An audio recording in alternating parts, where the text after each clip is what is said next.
Salut à tous! Aujourd'hui, on va voir comment transformer une épargne qui dort en une véritable armée financière. L'idée, c'est de la préparer pour qu'elle se batte pour nous et qu'elle construise notre patrimoine sur le long terme. Et cette citation, elle est juste parfaite pour ça. L'argent qui attend, c'est comme une armée sans ordre, ça ne sert à rien. Mais donnez-lui une stratégie et là, ça devient une force redoutable. Alors justement, comment on organise cette armée? Bon, première chose à comprendre, et c'est crucial, tout l'argent qu'on a, eh bien, il n'est pas prêt à partir au combat. Il faut d'abord savoir quelles sont les troupes qu'on peut vraiment envoyer au front sur le champ de bataille de l'investissement. Donc, c'est quoi exactement cette fameuse épargne d'investissement? Eh bien, c'est tout simplement l'argent qu'on peut dédier à l'investissement. Celui avec lequel on peut se permettre de prendre des risques. Pourquoi? Parce que nos arrières sont déjà couverts. Tous les besoins, tous les imprévus, c'est déjà géré. Et ça, attention, c'est le point le plus important. Celui qui change absolument tout. On n'envoie jamais son armée au combat sans avoir blindé sa base arrière. Avant même de penser à investir ne serait-ce qu'un euro, le fonds d'urgence, l'épargne pour les petits projets, tout ça doit être en place. Solide, intouchable.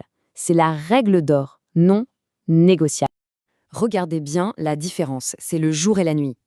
D'un côté, le scénario catastrophe, un imprévu tombe, et là, on est forcé de vendre ses investissements en panique, souvent au pire moment possible. Et là, une perte qui était sur le papier devient une perte bien réelle. De l'autre côté, c'est la sérénité. L'imprévu est géré par le fonds d'urgence et les investissements, eux, peuvent tranquillement continuer leur chemin et viser la performance sur le long terme.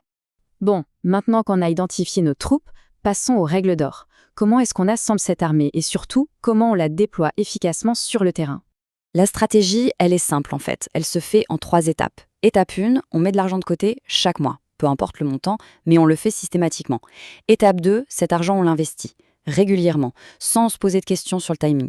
Et l'étape 3, c'est le résultat. En faisant ça, on lisse le risque et on peut même profiter des baisses du marché pour acheter moins cher. Et s'il y a une chose à retenir, c'est ça. La discipline est bien plus importante que le montant avec lequel on commence. Vraiment.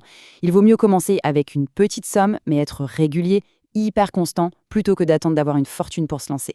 L'habitude, c'est la vraie clé du succès ici. Alors, on vise quoi comme objectif? Un bon chiffre, un bon repère, c'est de viser 10%. Essayez de dédier au moins 10% de ses revenus à cette épargne d'investissement. Alors oui, ça peut paraître beaucoup pour certains, mais il faut le voir comme une cible, un cap vers lequel on essaie de naviguer.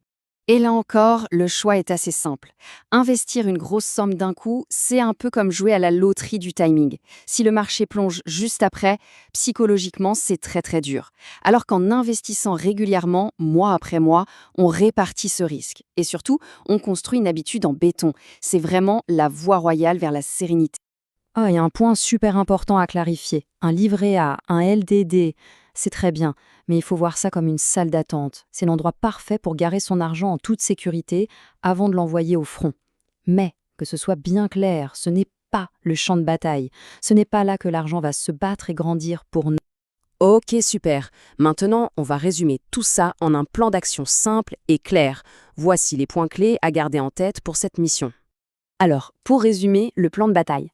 D'abord, il faut commencer le plus tôt possible. C'est le meilleur moyen de laisser la magie des intérêts composés faire son travail. Ensuite, on investit uniquement l'argent dont on n'a pas besoin à court ou moyen terme. C'est non négociable. Bien sûr, il faut s'assurer que sa base arrière est solide, que les imprévus sont couverts par une autre épargne. On commence petit, mais on est régulier. C'est ça le secret pour lisser les risques. Et enfin, si c'est possible, on vise cet objectif des 10% des revenus.